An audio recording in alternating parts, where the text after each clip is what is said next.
gravar. Som, testando. Boa. Arroi, galera do online e galera do presencial. Na verdade, tá todo mundo online. A gente vai começar um pouquinho a RV de hoje muito falando sobre transparências. Então, a gente vai apresentar um pouquinho de como é que foi o nosso primeiro ciclo, que, relembrando, é todo aquele período do início do ano até o desperte, até o mês de fevereiro, que fala muito ali sobre o início de jornada, tá muito ali com foco de despertar a rede. E agora a gente entrando no nosso segundo ciclo. Então, a gente está com alguns probleminhas técnicos, então vou de um lado para o outro, mas a Gil logo mais entra na reunião para falar de DDE, mas enquanto isso, eu vou falar aqui um pouquinho do nosso mapa estratégico. Então, lá na primeira RV do Conselho, quando a gente ainda estava no início da nossa jornada, no nosso primeiro bimestre, a gente apresentou isso aqui para vocês, falou um pouquinho dos nossos indicadores para o ano, mas eu trago agora um pouquinho dos OKRs táticos, então dos OKRs que direcionaram a construção do nosso ciclo. Então, hoje a gente tem 4 objetivos principais dentro do nosso mapa que direcionam as nossas ações. E o primeiro deles é evoluir a rede federada. Então, a gente olha muito para os indicadores, né? A gente olhou muito para os indicadores de número de EJs no verde, número de EJs fora do zero. Então, esse número de EJs no verde reflete cerca de 25% da nossa rede, e o número de EJs fora do zero, cerca de mais ou menos 45, 48% da nossa rede. E aí o que isso significa? Nenhuma das duas metas elas foram batidas. E aí muito do que a gente fala sobre o escalonado, sobre o alcance dos resultados de faturamento, principalmente, olhando muito para ele enquanto nosso indicador principal. E aí por que a gente sempre refrisa do faturamento? Porque o faturamento, muito principalmente nesse ano de 2025, ele está sendo um grande ponto de dor. Porque a gente sabe, a gente estava falando inclusive antes da RV começar, que a maior parte da rede, a maior parte das federais, as estaduais, passaram pelo período de greve. Então foram afetadas, querendo ou não, por conta desse período. Seja um final de semestre, um início de semestre para alguns, e justamente houve essa dificuldade em despertar. Só que principalmente agora que a gente fala do nosso segundo ciclo, a gente está falando muito sobre resultado, muito sobre pertencimento. Então nós somos a rede que vai lutar para não ser a protagonista, mas a gente precisa de fato protagonizar o nosso dia a dia. Então esses números eles refletem um pouquinho de como foi o nosso primeiro ciclo, mas que muitas coisas podem e vão mudar para o nosso segundo ciclo. Então as metas de EJs ainda estão sendo definidas, muito olhando para o resultado que a gente quer alcançar por encontro das instâncias, que é um marco muito estratégico para a FEGES ao longo dos anos, que ajuda tanto no desenvolvimento de produtos, no tracionamento de resultados, para que a gente consiga estimular a rede e desenvolver a rede da melhor forma. O segundo arquipélago, né, então o segundo objetivo de potencializar a formação empreendedora, a gente olha muito para o acesso à formação empreendedora, à vivência empresarial da rede cearense, e como principal ponto de contato, né, como produto de conexão do primeiro ciclo, a gente tem um Desperte, cujas todas as metas foram batidas, aí não está a meta de lucro, porque não é uma meta do arquipélago, mas é uma meta do projeto. E aí, quando a gente olha para a adesão da rede, a gente vê 228 congressistas de 170, um número muito elevado, muito por conta do cenário de abertura para lideranças aspirantes, lideranças formais e informais. A gente vê, depois de muito tempo, a meta de EJs presentes sendo alcançada, então de 32 EJs, que representa mais ou menos 50% da rede, a gente tem um alcance de 36, sendo duas, além disso, né? Duas EJs aspirantes, então a Contar e a Octagon, elas estavam presentes no evento. Então, já muito auxiliando o trabalho da área de desenvolvimento do MED aspirante a fomentar o MED de fato. E, por fim, é o nosso NPS, que tinha como meta 80, já alcançou 88,2, sendo mais específico 88,17, né, que arredondando ficou 88,2. Então, todos os nossos resultados foram alcançados. E aí eu vou falar um pouquinho do lucro do Desperte quando eu falar de caixa mínimo. Mas é um ponto muito importante. Sei que principalmente muita gente está chegando agora, está se enturmando ainda no conselho. Então, se vocês tiverem qualquer tipo de dificuldade com algum dos indicadores, pode falar tanto aqui na reunião, quanto me procurar no privado, pelo Telegram, pelo WhatsApp, para a gente trocar essa ideia. Beleza? No arquipélago 3, ou seja, no nosso terceiro objetivo, a gente fala sobre potencializar o impacto do MED. Então, olha muito para como a gente está conseguindo ir além do que a gente tem hoje dentro do movimento, então expandir as nossas barreiras de fato, sendo o primeiro um indicador de AJs recém-federadas, então as AJs que entram na nossa rede, o famoso faz o X. A gente teve a adição da Electron e da Avantec nesse nosso primeiro ciclo, ambas foram federadas dentro do Despert. E o outro indicador que olha muito para as oportunidades da rede, então oportunidades para a rede incluem uma série de fatores, como por exemplo oportunidade de projetos, projetos de lei, hackathons, ideathons, feiras, participação em eventos, diversas oportunidades que estão sendo vistas muito principalmente para por presidência executiva. E nesse nosso primeiro ciclo a gente tinha uma meta de 2 incubadas, a gente conseguiu atingir esse alcance. A Ana vai falar um pouquinho quando a gente estiver falando de Presex mais para frente. E aí, para finalizar, no A4, a gente teve uma meta de captação de 8 mil, muito pautada nos anos anteriores, mas muito na necessidade atual também. Então, muito por uma dificuldade em desenhar essa meta, a gente acabou não tendo um alcance muito grande. Então, na imersão, algumas pessoas perguntaram: e a captação do Despert? Justamente a captação que vem para a FEGES nesse primeiro ciclo, ela é basicamente a captação do Despert, porque o foco não está em vender o Despert, e sim em vender a jornada. Então a gente consegue nesse primeiro ciclo 4.100 aproximadamente em captação com um parceiro novo que foi a Cardápio Web. Deu Magna, deu várias ativações, a Cabine, o Mousse. Então tiveram muito presentes com a gente no Despert. Mas, para além disso, quando a gente fala de fortalecer a organização FEGES, a gente está falando muito sobre as pessoas que fazem parte da federação. Então, a gente olha também para a satisfação da jornada do time. E aí, a gente tinha como meta uma meta de 80, a gente alcançou 90. Então, muito ali na zona de excelência. E, por fim, o grande caixa mínimo, a gente tinha como meta 5.500, a gente alcançou 6.300. E aí, qual é o grande ponto do caixa mínimo? Ele é o indicador de instâncias, acho que assim como alguns de vocês devem lembrar do quiz, do PL da imersão.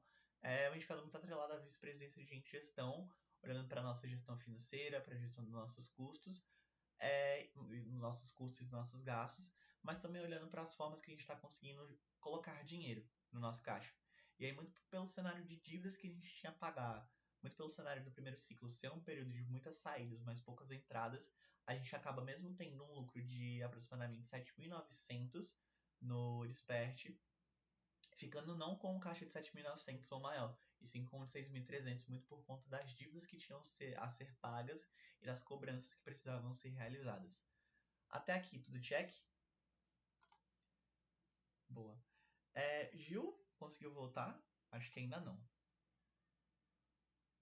Tô aqui, amigo, Ah, pelo boa. celular, mas estou aqui. Tava procurando aqui que meu computador não está muito bom. Mas, Gil, pode comentar um pouquinho de Dedé, como foi nesse nosso primeiro ciclo, e comentar um pouquinho dos projetos? Posso.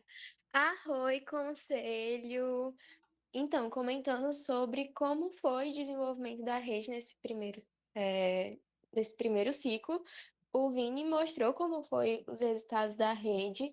Então, a gente teve aí uma uma aproximação, a gente teve o início do programa de Guardiões, então teve muito para criar esse relacionamento, mas a gente também teve o desembarque nesse primeiro ciclo, com o intuito principalmente de apresentar à FAGES os nossos objetivos nesse início de ano, e a gente teve a segunda fase, que foi o traçando rotas, visando fazer esse diagnóstico mais aprofundado de como estão a situação das EJs e também fazer, auxiliar na estratégia de cada uma das EJs. Então, os guardiões, junto com as EJs, fizeram alguns planos de ações.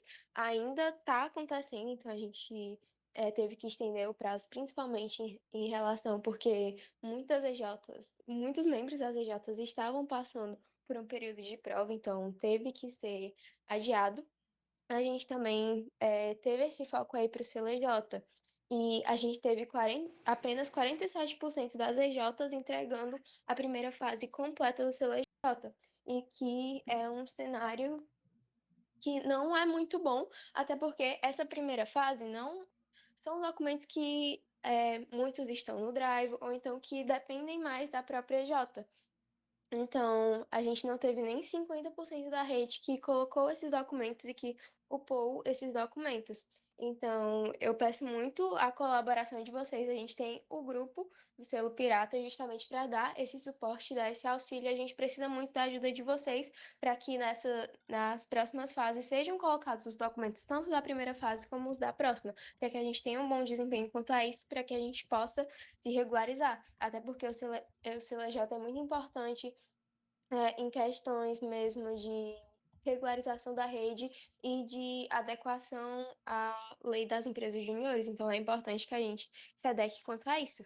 E a gente também trabalhou na comunidade Dragões do Mar, então as EJs aí de Cluster 4 e 5 tiveram o contato com a Tati e também já entraram no grupo, então a gente teve alguns estímulos voltados a isso, só que não vai ter apenas para a comunidade Dragões do Mar. Então, para a galera que estava aí querendo receber um estímulo da FEGES, no próximo ciclo a gente vai estar rodando um produto, ainda está em elaboração, então logo mais a gente vai divulgar para as EJs que vão fazer parte. Boa, minha Dedé. Alguém tem alguma dúvida sobre Dedé nesse primeiro ciclo? Boa.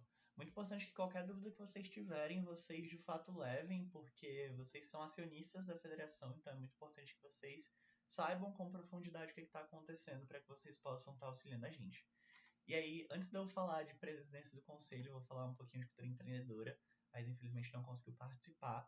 Mas a gente, cultura empreendedora, do primeiro ciclo a gente estava executando algumas coisas, então mensagem do ciclo principalmente, então toda a construção de campanha que aconteceu no primeiro ciclo, mas a campanha do segundo ciclo ela já está construída, ela já está com todas as suas esquemáticas prontas, sua mensagem, sua identidade visual, então logo mais vocês vão ver algumas coisinhas sobre ela, a gente vai estar articulando com vocês para que vocês também de fato levem a mensagem para as EJs de vocês, para que vocês pragmatizem isso com as EJs de vocês dentro das articulações, dentro da comunicação, nas reuniões. E qualquer dúvida podem perguntar para a diretoria, podem perguntar muito, principalmente para o front, para a Isa. A gente está aqui para auxiliar vocês a articular da melhor forma, beleza? Eu não vou me estender tanto em produtos, mas principalmente o grande produto que a gente tem para esse ciclo dentro de cultura empreendedora é o Acredite. Então, o primeiro evento de formação empreendedora aberto para a rede cearense como um todo.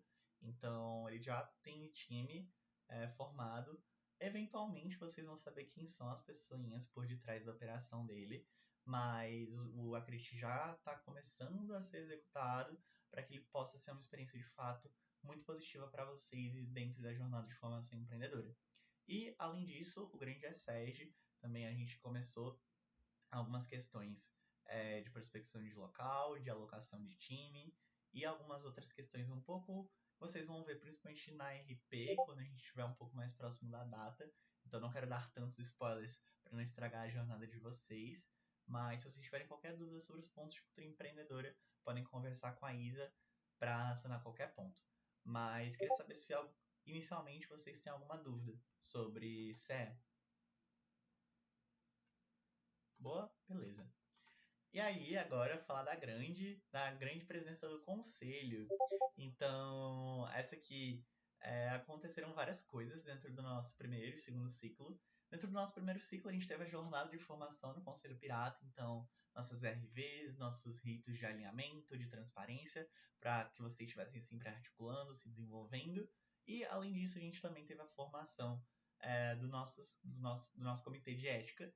Então, nas frentes de estratégia de comunicação, educação e conscientização e diversidade e inclusão, sendo 4 pessoas formadas dentro do comitê, a Lara da Consultec, o Pedro da Mata Branca, a Estela da Querels e o Charles da Ciclo, compõem o nosso comitê de ética e compõem o nosso comitê regional. Atualmente a gente tem a Keila e mais pra frente a gente vai falar um pouquinho sobre o comitê regional. Então, vou deixar essa fala minha pro meu eu do futuro.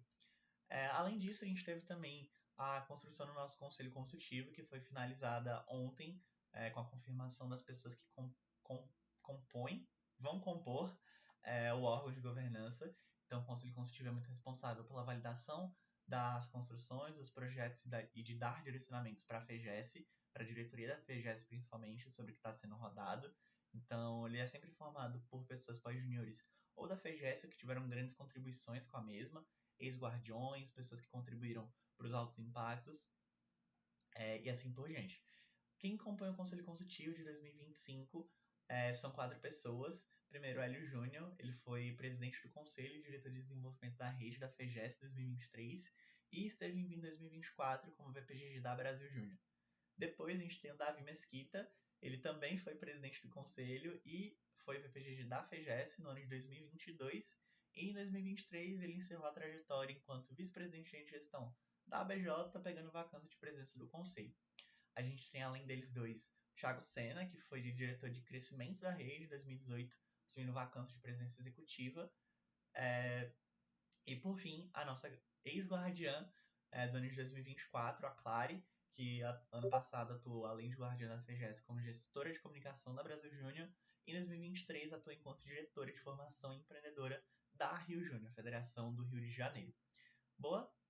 E além disso, a gente teve também a revisão do futuro da FGS, entendendo algumas problemáticas que a gente tinha encontrado ainda dentro de cogestão acerca do projeto, que a gente vai falar um pouco mais para frente, então não vou me aprofundar tanto em detalhes agora, e também não vou me aprofundar tanto em detalhes sobre o processo eleitoral de 2025.2, o famoso quinto edital, porque eu também vou falar dele num momentinho mais à parte.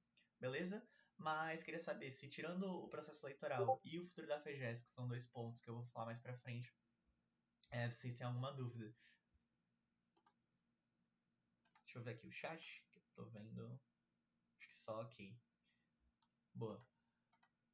E, para falar da outra grande presidência, a presidência executiva, Ana, se puder comentar um pouquinho com a gente.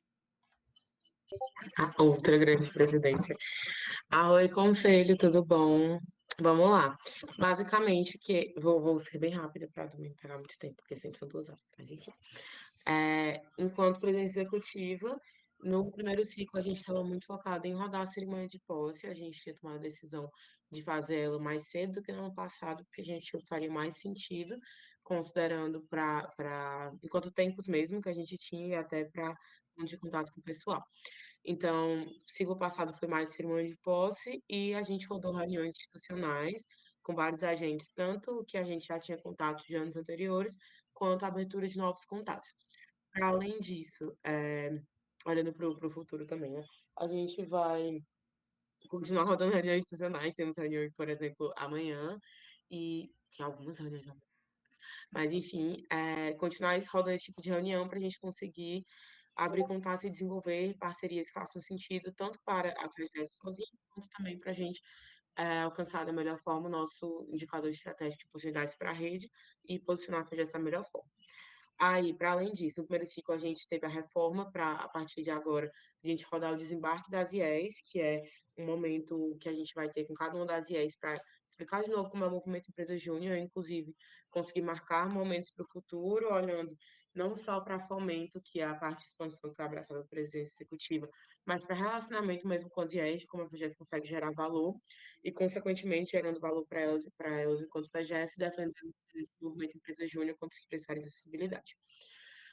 Outra coisa que vai ser um foco, principalmente agora, é o trabalho com o funil de oportunidades. Então, apesar do indicador estratégico enquanto meta ser apenas uma oportunidade para a rede, a gente identifica que a FGES não só tem potencial para entregar no mínimo 3, um em cada uma das frentes de Presex, mas principalmente tem potencial para desenvolver ao máximo e já facilitar para os próximos anos, já que a gente não tinha um trabalho tão forte, então agora a gente vai ter que correr atrás de todos os posicionamentos que a gente quer.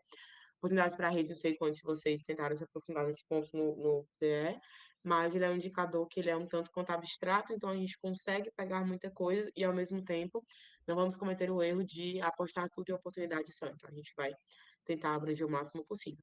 E aí, para Focus esse ciclo, a gente vai ter do segundo ponto para baixo, todos vão ser. A evolução disso vai ser o foco desse ciclo de agora. Pode passar.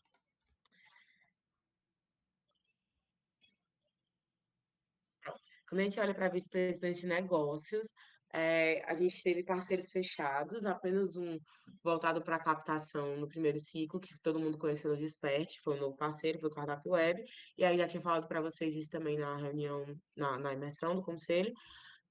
Mas também tivemos outros parceiros que já fecharam com a gente para o ano, que não entram como captação. E aí isso aí explica também um pouco do atingimento da meta. E para esse ciclo a gente já tem Cardápio Web, Razão Ventures e Red Bull, todos os três estavam de Expert. Para além deles, a Ambev já está fechada, já vai estar entrando nos próximos capítulos. E a gente tem um funil rodando com muitos novos, com muitas possibilidades de novos parceiros. Então, fica aí. Será que vem aí? Não vou falar para não gerar expectativa também, para não gerar azar. Mas tem muita gente muito legal vindo aí e vai dar certo. Para além disso, enquanto a estrutura de negócios, a gente tinha. A gente tem muita coisa e não tem muita coisa, então o foco para esse ciclo, agora que a gente conseguiu coletar melhor o que já tinha e já passou do primeiro aperto de financeiro e do primeiro aperto de encher o funil e movimentar ele minimamente, agora a gente está com foco para esse ciclo de estruturação das bases da área, enquanto gestão de conhecimento, estruturação e padronização das coisas, para que não seja tudo na base da cabecinha da pessoa que está à frente, que era o que muitas vezes acontecia. E aí isso quer dizer que a gente está rodando um grande squad com cada uma das frentes da área, para que essa estruturação ocorra e, tendo ou não eleitos no eleitorado que a gente vai rodar, pelo menos a pessoa consiga pegar uma área um pouco mais estabilizada,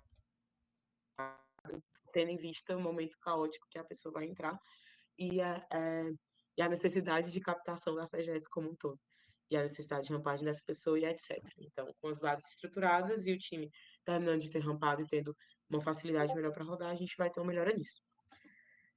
São esses os pontos. Alguém tem alguma dúvida sobre alguma das duas?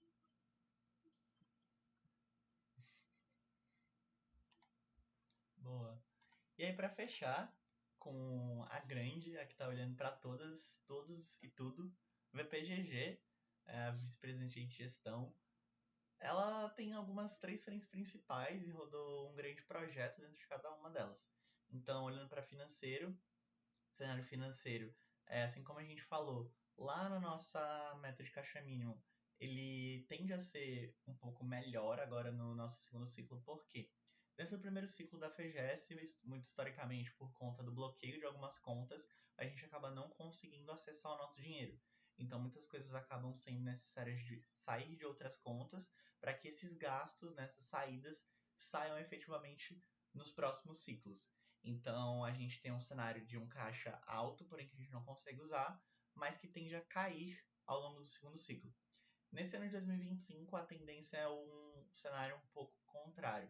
Como a gente tinha acesso ao dinheiro, conseguia fazer essas movimentações, muito por conta de algumas articulações que a Vi fez no ano anterior, a gente chega com um caixa que consegue fazer as movimentações, consegue pagar as contas e fazer o que precisa para tocar a operação, e justamente por conta disso a gente acaba não precisando que essas saídas que ocorrem em janeiro, ocorrem em fevereiro, ocorram em meses conseguintes.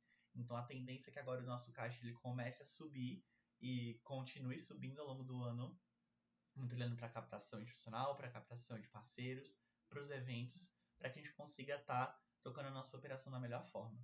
E aí, na próxima semana, a Vi vai falar com vocês um pouquinho sobre algumas coisas que vão ajudar nesse cenário e como é que vocês colaboram da melhor forma, beleza? Para além disso, a gente teve também a jornada do time. Então, nesse primeiro ciclo, a gente rodou a jornada de desenvolvimento do time, então o onboarding das áreas, o embarque do time pirata, quando eles recebem a bandana. Então, todos esses ritos de pessoas e culturas foram tocados, olhando muito para o clima organizacional da FGS como um todo, muito por conta dessas ações diversificadas. A gente conseguiu ter um indicador de satisfação elevado, de 90. Então, é um ciclo que tende a ter menos sobrecarga, então, seja por conta do número de entregas, do número de demandas, mas que o VPG está muito olhando, principalmente agora a partir do segundo ciclo, para uma jornada estratégica de formação do time pirata, para que a gente consiga estar tocando. Então, a gente chega nesse cenário e finaliza na terceira frente sobre operações. Operações olha principalmente para a gestão a gestão estratégica da FGS como um todo, desenvolvimento de indicadores, desenvolvimento de processos e como a gente consegue, da melhor forma, evoluir a FGS enquanto organização. Então, o Arquipélago 4 ele fala sobre a maturidade das diretorias e das áreas da FGS e justamente está olhando muito para isso.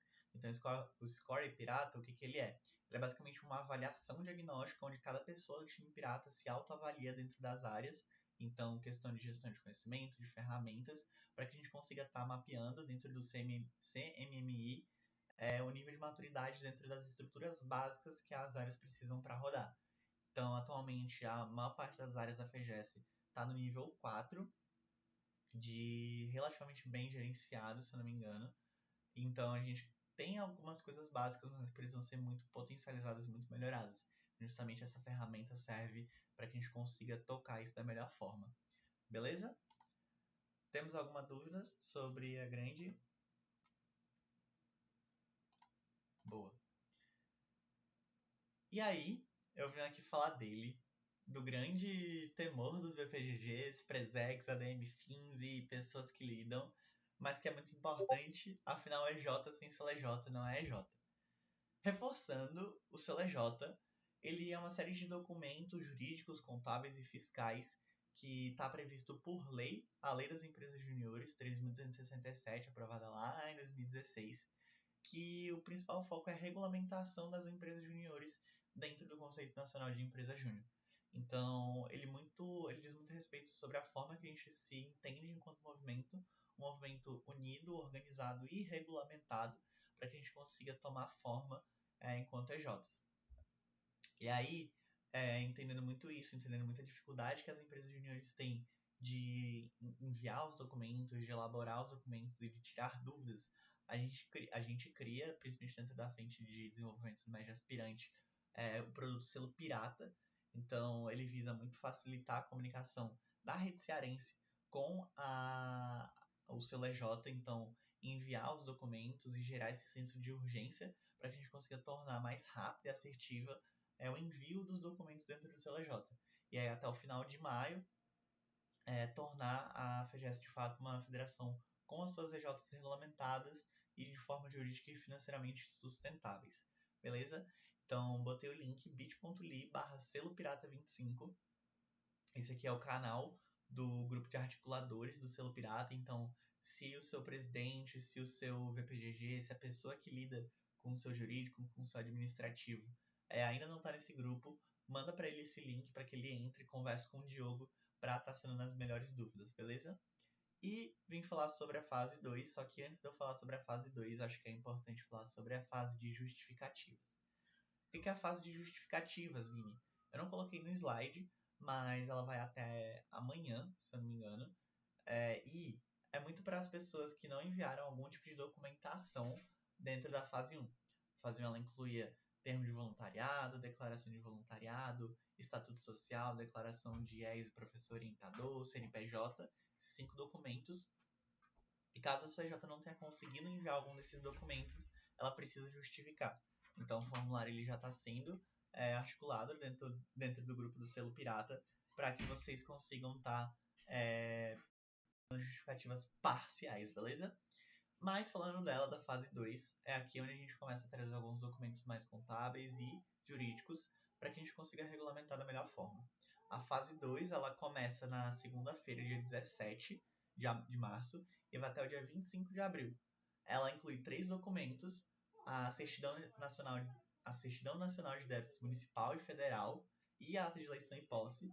Esses 3 documentos que precisam ser enviados até essa data para que vocês consigam estar em dia com a segunda fase do CLJ. Vini, tem um documento que é só da fase 3 e da fase 4. Posso enviar? Deve. Se os seus documentos já estiverem prontos em fases anteriores, você pode enviar. O que você não pode fazer, por exemplo, é o que a gente precisa evitar. Evitar que eu não foque na elaboração desses documentos. Porque quanto mais para frente chegar, mais difícil é realizar justificativas, mais difícil é emitir esses documentos e, consequentemente, vocês têm uma dificuldade maior em se regulamentar. E aí, por que a gente fala tanto disso? É só porque a gente quer os documentos? Não necessariamente. Mas, além da gente estar previsto por lei, ou seja, uma obrigação legal, a não entrega do CLJ é um dos critérios da régua de desfederação e, para além disso, é um dos critérios que a Brasil Júnior utiliza como não critério de subida nos palcos. Então, ao longo dos últimos anos, as EJs que não entregavam o seu EJ, elas não poderiam subir nos palcos do encontro nacional. E principalmente no ano onde a gente fala de um ENED no Nordeste, em João Pessoa, aqui do lado, a gente precisa garantir que as nossas EJs elas estejam com o seu EJ em dia. E aí, Conto com a articulação de todos vocês para que a gente consiga fazer acontecer. E se vocês tiverem qualquer dúvida sobre o CLJ, podem procurar o Diogo ou a Giovana, e acho que alguém levantou a mão pelo barulhinho. Pode falar, Marina. Sim, eu levantei. Eu recebi uma informação truncada, eu acho. Eu tava sabendo que eram só 4 documentos na fase inicial, mas são 5. Boa. Me confundi um pouco. O que acontece? O documento de declaração de voluntariado, o termo de voluntariado no portal, eles são enviados como um único documento. E aí, sobre isso, foi até uma comunicação que o Diogo ficou de reenviar para vocês. Mas caso você tenha alguma dificuldade, tu pode procurar ele para esclarecer sobre isso no edital desse ano, beleza?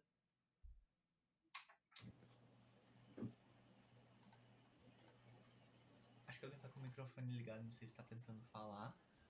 Mas eu vim aqui falar dele, do grande, que a gente já falou algumas outras vezes, do futuro da FEGES. E aí, o que é o futuro da FEGES? O futuro da FEGES ele foi um projeto que visava a revisão da governança e, para além disso, alguns outros focos. Então, ele foi tocado ao longo de 2024 pela presidência do Conselho, com o auxílio de 2 membros do time Pirata e 2 membros do Conselho Pirata da época, para ajudar no desenvolvimento dessas ações, para que a gente conseguisse entender melhor a FEGES enquanto organização e revisar alguns pontos.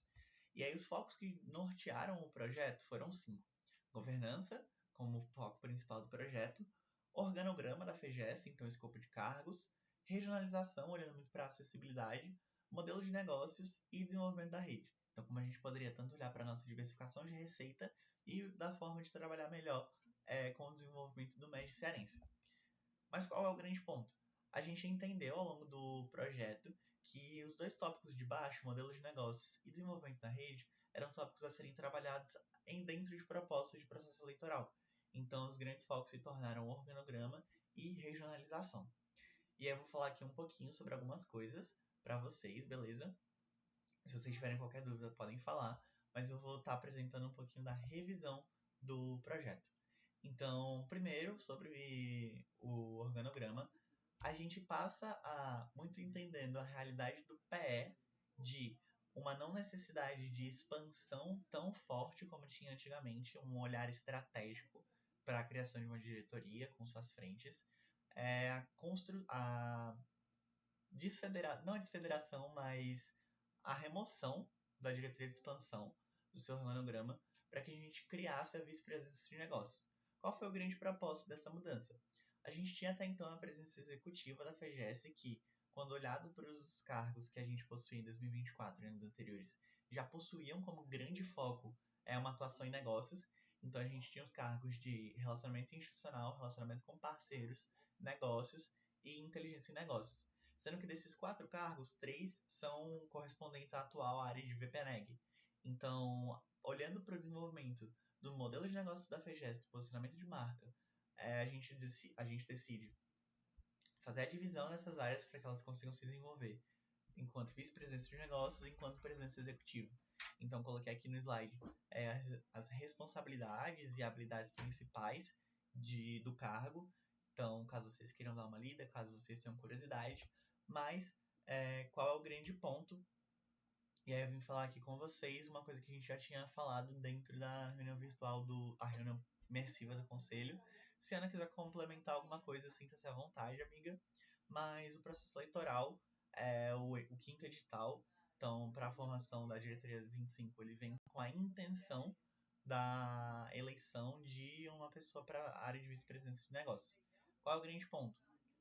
O edital ele vem com a necessidade de precisamos desenvolver as áreas da FEGES, presença executiva e vice-presidência de negócios, olhando para o cenário atual de vacância dentro de uma dessas 2 áreas, para que a gente consiga consolidar as estruturas básicas de trabalho e, consequentemente, evoluir principalmente a saúde financeira da FEGES, entendendo que a maior parte da captação que vem a curto e médio prazo vem de vice-presidência de negócios, vem de parceiros, e não necessariamente de relacionamento institucional e governamental, que é um trabalho mais a longo prazo.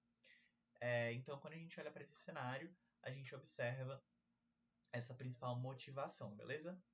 E aí, como é que vai funcionar os critérios? Os grandes critérios vão ser como o edital normal da FEGES. Então, todas as pessoas que passaram pelo movimento dentro de cargos de diretoria ou então pelo time pirata e são pós-juniorizar no máximo 1 ano, as pessoas que são atualmente parte do time pirata e as pessoas que são atualmente parte de diretoria, coordenadoria das suas EJs de origem, são aptas a se candidatarem dentro do processo eleitoral. Então, as motivações, como eu falei, desenvolver as áreas, tanto de Presex e VPNEG, quanto a sua maturidade, promover o employer branding da FGS, tanto a nível de produto, mas também a nível de marca empregadora. Então, relacionar com a rede cearense da melhor forma para que a gente consiga divulgar o papel que a FGS tem enquanto modelo de transformação profissional para as pessoas. Então, uma oportunidade também de mais pessoas fazerem parte da FGS. Promover, assim como eu falei, a saúde financeira da organização, muito entendendo o cenário de captação com parceiros. E, por fim, garantir de forma assertiva o cumprimento da visão da FGS para o ano de 2025. E aí eu digo esse último ponto, por quê? Quando a gente olha para a visão da FGS, a gente já viu ela algumas vezes, mas ela diz sobre ser uma federação protagonista que potencializa o desenvolvimento sustentável em rede por meio da formação de lideranças e do fortalecimento da organização. E aí, justamente quando a gente fala do fortalecimento da organização, a gente está falando sobre essa motivação. Boa? Então, antes da gente passar, eu queria saber se no momento vocês têm alguma dúvida. Quanto a calendário, ele ainda está sendo conversado com o Conselho Consultivo, então logo mais a gente vai ter algumas atualizações quanto a isso, para trazer para vocês, para trazer lançamento de edital, mas que já adianto que vocês vão ter uma jornada de formação um pouco específica para isso, então olhando para a lente acionista, principalmente para vocês deliberarem da melhor forma no processo eleitoral. E aí eu abro tanto para dúvidas quanto se você quiser comentar algo a mais que eu não contemplei, Ana.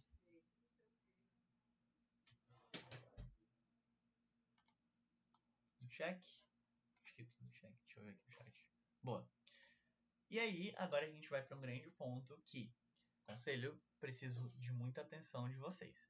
Então, quem tá na cadeira, tá dormindo, eu sei que essa é uma reunião bem mais extensa, bem mais falada, muito porque a gente precisava fazer isso, transparências para vocês terem esses insumos. Muita gente pediu esses insumos dentro do fechamento de bimestre, mas agora eu preciso que vocês tenham foco total. Então, toma a água da garrafa de vocês, já arruma a cadeira, porque a gente vai falar de um assunto muito importante.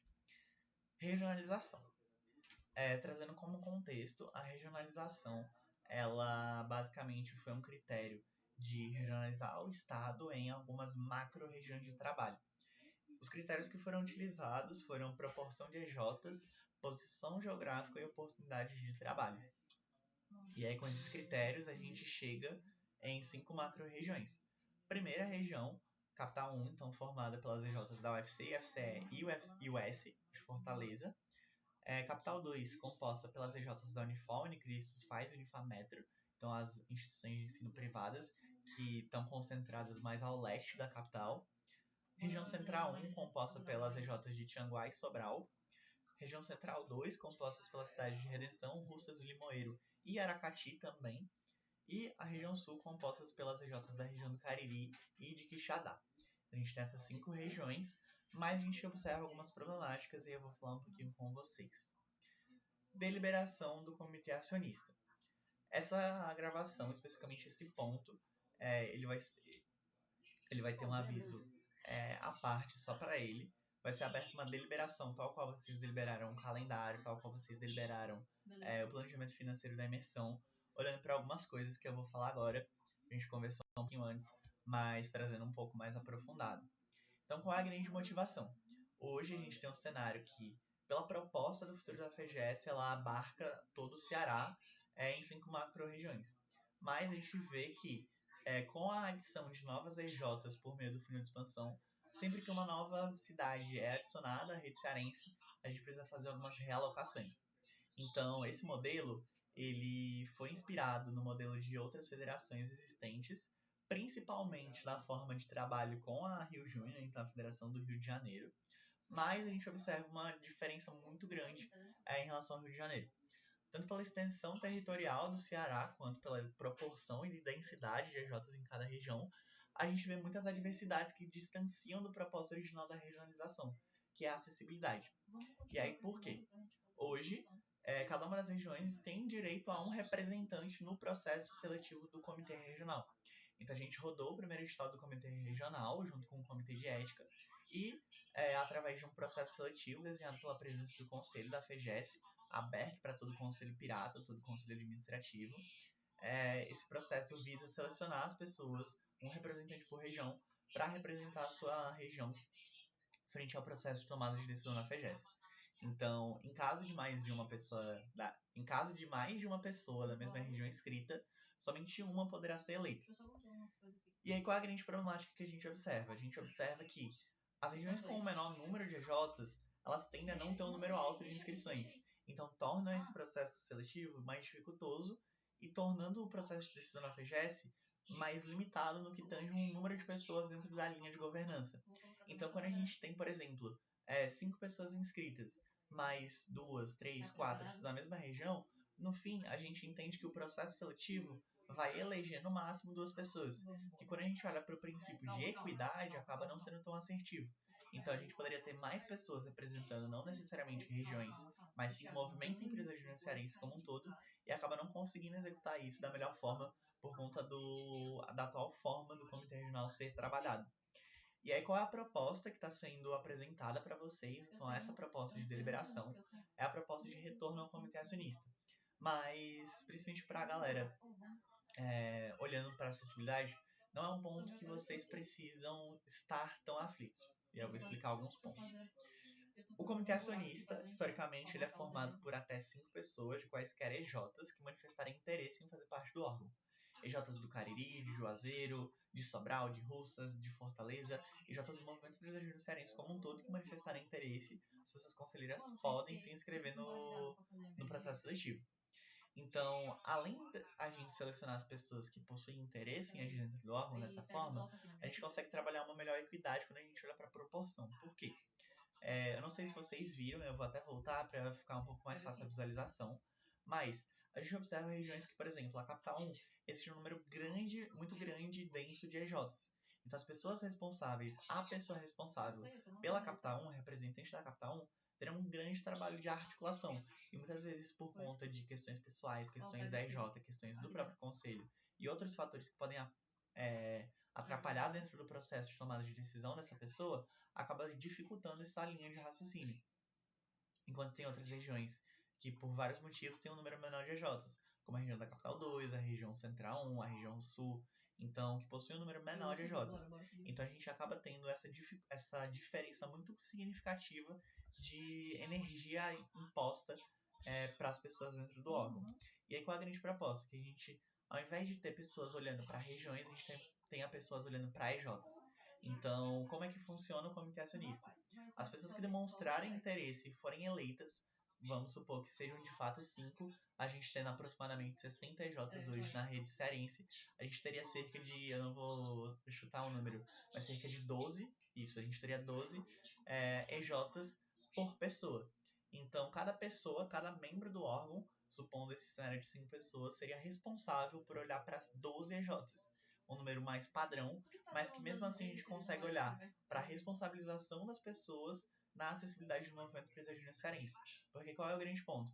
Somente regionalizar, sem ter uma estratégia de trabalho, a gente não consegue promover a acessibilidade que a gente de fato queria. Então, assim como eu falei na imersão, é um trabalho muito olhando para a presença do conselho e presença executiva, trabalhando em conjunto para a gente conseguir um abatimento de transporte, um abatimento de ingresso, por exemplo, com instituições, com o governo, com o mercado, para que a gente consiga estar de fato promovendo a acessibilidade. E não somente segmentando as EJs, mas de fato não trazendo um trabalho inteligente com isso. E aí, antes da gente passar, eu queria saber se sobre esse ponto vai ficar gravado, então está sendo gravado, espero que não corrompa a gravação. Eu queria saber se vocês têm alguma dúvida sobre esse ponto. A gente falou um pouquinho na imersão, mas queria saber se agora, depois de ser apresentado, vocês têm algum ponto. Pode falar, Marina. Não sei se é meio besta essa dúvida, mas enfim. O comitê acionista iria substituir o comitê regional ou eles iam existir os dois juntos? Eles iam substituir, o comitê acionista substituiria o comitê regional, olhando para o ponto de equilíbrio de EJs responsáveis. Então, por exemplo, a capital 1 tem mais de 30 EJs. Então, a sobrecarga que seria gerada nessa pessoa, olhando para atividades do comitê, do conselho, da EJ, da vida pessoal, seria muito grande. Então, com o comitê acionista, a gente consegue, por exemplo, equilibrar essa operacionalização das pessoas, sabe? Essa demanda de articulação, que era a forma que funcionava desde 2020 na Entendi. FGES. Entendi. E aí, trazendo o ponto do futuro da FGES, que trazia muito sobre acessibilidade, como que isso seria garantido, tipo, de maneira diferente do que foi dos outros anos? Para Boa. tocar nesse ponto? Boa. Qual é o grande ponto? Quando a gente fala sobre acessibilidade dentro do futuro da FGES, a gente não consegue promover a acessibilidade simplesmente através do comitê acionista, ou do comitê regional, qualquer que seja. A gente precisa promover ações além do comitê para gerar esse tipo de abatimento, esse tipo de auxílio com o transporte. Então, por isso que eu falo que é muito um trabalho com presença executiva. Ana quiser até comentar um pouquinho melhor, mas até um trabalho com presença executiva, por quê? A gente está olhando muito para a articulação institucional, seja com agentes do governo, seja com agentes das instituições de ensino, para alocação de transporte, para alocação de subsídios, de ingresso e afins. Então, qual o grande papel do comitê acionista? É ser a voz do médio cearense concentrada e capacitada para que a gente consiga tornar o processo de tomada de decisão mais assertivo, seja para eventos, seja para a construção da jornada estratégica da FGES. Então, tá ali acompanhando a diretoria, num olhar mais da rede para a FGES, para que a gente consiga estar promovendo ações, como dentro dos eventos. Então, historicamente, o Comitê Acionista ele fez algumas ações em 2023, 2024, para promover a acessibilidade, como teve no ano passado a articulação das vaquinhas, da doação de ingressos. Em 2023, a questão da reprovação de um dos planejamentos financeiros do Acredite, se não me engano, para que a gente pudesse ter um valor separado do lote da capital para o lote do interior. Então, todas essas ações são tomadas pelo comitê acionista e potencializadas por um trabalho com presidência executiva, com vice-presidente de gestão, cultura empreendedora, para que a gente consiga, de fato, fazer ações que as EJs consigam garantir essa vivência empresarial, sabe? Boa. Algum outro ponto? Boa. Sem dúvidas. E aí, se vocês tiverem qualquer dúvida dentro do processo de tomada de decisão, lembrem sempre que a gente conversou com a Arissa. Conversem, tirem as dúvidas com a diretoria, a gente está aqui para isso. Então, a deliberação vai ser aberta amanhã, para vocês terem um tempo bem longo, para vocês respeitarem o processo de tomada de decisão, conseguirem tirar as dúvidas, conseguirem conversar entre si no grupo, no privado, para terem um processo mais assertivo. E aí, já chegando nos nossos finalmente, falar do nosso grande monitoramento. E aí eu coloco a minha skin front para falar dele, por não ser a protagonista. Quando a gente olha pro cenário da nossa rede, a Ju falou um pouquinho sobre como a gente está. A gente está com uma dificuldade muito grande devido a muitos contextos. Contextos de greve, contextos de fim de semestre, contextos de dificuldades dentro das nossas EJs. Vacâncias, processos que não foram bem estabelecidos, cogestões que não foram feitas, e justamente isso reflete um pouco dos resultados. Mas que, quando a gente fala sobre ser protagonista, a gente está falando sobre não parar, sobre muito que a gente viu no Desperte, agir, se movimentar. Nós somos a rede mais sangue no olho do Brasil por um motivo. A gente não para frente a grandes desafios, a gente protagoniza frente a eles. Grandes histórias, grandes projetos, e justamente isso que é ser protagonista. É a gente não parar, é a gente estar sempre ali. A gente não necessariamente ser o centro principal das ações, dos projetos, das atividades, mas a gente de fato conseguir mudar um pouco da nossa realidade. Então, eu falo para vocês que nós somos responsáveis pelo Ceará. A gente tem muita responsabilidade, principalmente nós, enquanto lideranças. As pessoas que escolheram se desafiar, escolheram tomar um cargo de liderança dentro das EJs, dentro da federação. Então, todos nós aqui nessa reunião, todas as pessoas que estão vendo esse vídeo, todas as pessoas que não puderam estar aqui, todos nós somos responsáveis pelo futuro do Ceará. E que, mais do que nunca, a gente não pode parar.